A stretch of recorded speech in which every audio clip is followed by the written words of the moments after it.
Bonjour à tous et bonne année à tous. Ravi de vous retrouver pour une nouvelle saison de 6 minutes chrono, le rendez-vous quotidien de la rédaction de Lyon Capitale. Et on commence cette année avec vous, Marc Grivel. C'est un honneur. Partagé. Vous présidez donc un groupe d'opposition à la métropole de Lyon, groupe Synergie qui regroupe principalement des élus du Val-de-Saône, des maires de ce qu'on appelle des petites communes. On voulait revenir avec vous sur le rapport rendu par le Sénat sur la métropole de Lyon, sur la construction de cet objet politique qui a désormais 8 ans. C'est un rapport dont vous attendiez beaucoup. Finalement, il ménage un peu tout le monde, et les écologistes, et les créateurs de la métropole, et aussi les opposants. Vous en faites quelle lecture, vous, aujourd'hui? Vous êtes un peu déçu? Une lecture, dans un premier temps, ça a été l'étonnement. D'abord, vous me laissez juste 10 secondes pour vous souhaiter effectivement une très bonne année. Merci. Pour vous, ceux qui nous écoutent, puis vos équipes. Et en tout cas, merci pour votre invitation. Pour revenir sur ce sujet-là, c'était au départ un étonnement en disant, mais effectivement, on voit un certain nombre de mesures qui consistaient à équilibrer les uns et les autres, mais une forte déception, et qui s'est transformée en amertume. Je ne parle pas encore de colère, mais une amertume très très forte. Parce que ce que vous attendiez, c'est qu'on réévalue la place des communes et des maires dans la métropole. Mais on voulait ça. Or, c'est absolument pas ce qui est prévu. Non, c'est pas ce qui est prévu. Simplement, bien sûr que la place des communes est importante. L'histoire de cette métropole, de ce qui est devenu la métropole d'aujourd'hui, c'est une histoire intercommunale. C'est la communauté urbaine qui a été ce lancement de cette métropole telle qu'elle est aujourd'hui.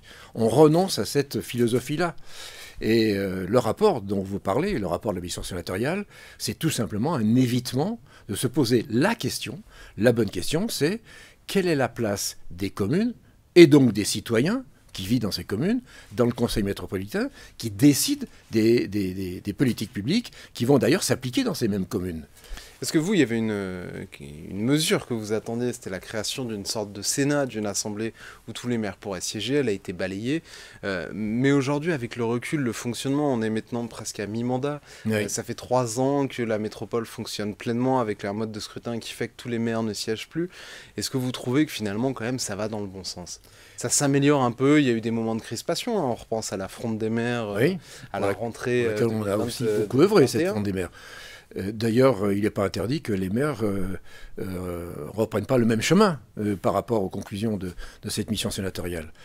Simplement, les maires ne sont pas au moment de la décision qui va les impacter directement, et donc les concitoyens qui sont dans les communes. À partir du moment où ils sont exclus de ce pouvoir-là, de décision, on ne peut pas se satisfaire de cette solution-là. Vous avez fait allusion à un Sénat. C'est pas forcément un Sénat, c'est un bien grand mot. Elle avait été transposée ainsi par Gérard Collomb. Simplement, c'était de dire, pour que chaque commune s'y retrouve, chaque commune a au moins un siège. Il reste 91 conseillers métropolitains à élire dans des circonscriptions uniques ou pas, sous la forme d'un suffrage universel, et tout va bien. Mais au moins, vous avez la participation des maires, et donc des citoyens qui ont élu ces mêmes maires et leurs conseils municipaux, qui disent on va peser sur les décisions qui nous importent, nous, qui concernent les voiries, qui concernent l'eau. Par exemple, aujourd'hui, on a quand même intérêt. La métropole de Lyon est passée une régie publique. Bien sûr. Régie publique de l'eau. Voilà ce que nous demandons. C'est quand même pas la révolution. C'est même pas la prise de pouvoir de cette métropole. On dit simplement que... Mais aujourd'hui, si on prend, allez, on rentre dans du concret, oui. Sur quoi les maires ne sont pas écoutés et sur quel projet, par exemple, chez vous, dans les Monts d'Or, vous avez vu la métropole passer en force et passer outre la vie des maires? Est-ce qu'ils existent vraiment, ces projets? Mais le problème n'est pas aujourd'hui de la métropole qui passe en force. Si elle veut passer en force aujourd'hui, c'est sur les voies lyonnaises. Parce que le vélo doit passer. On en reparlera plus tard cette semaine. On en reparlera après, bon, oui, bien sûr. Mais à part cet exemple-là... Vous, dans vos communes, ils vous imposent des tracés? Ils nous imposent bien sûr des tracés. Mais en tout cas, il y a des politiques, il y a des réunions publiques qui permettent en tout cas de discuter, mais on sent très bien qu'il y a une pression, une forte pression. On va le reconnaître qu'il y a un peu dans l'air du temps. Mais les itinéraires qui sont mis en place dans les bureaux de la métropole doivent être modifiés au moins avec l'écoute que l'on a des concitoyens dans ces mêmes communes.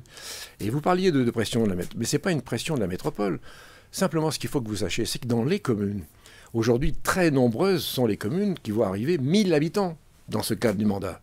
Qu'est-ce qu'on fait quand on a 1000 habitants de plus qui arrivent dans les logements, notamment sociaux, parce qu'on en fait tous des logements sociaux? Il ne faut plus nous faire ce procès-là.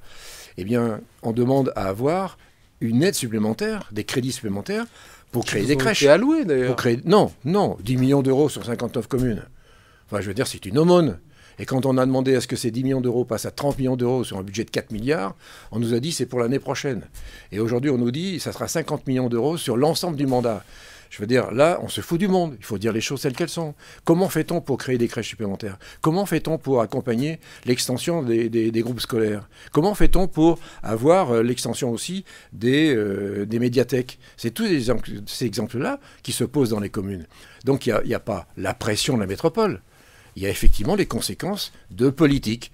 Mais si ces politiques s'expriment parce qu'il y a un pouvoir qui les a mis en place, au niveau national ou au niveau métropolitain, au moins qu'ils aient le courage de nous dire « on vous accompagne » et que ces décisions soient prises. C'est pour ça que les communes doivent être au sens délibératif et au sens de la prise de décision.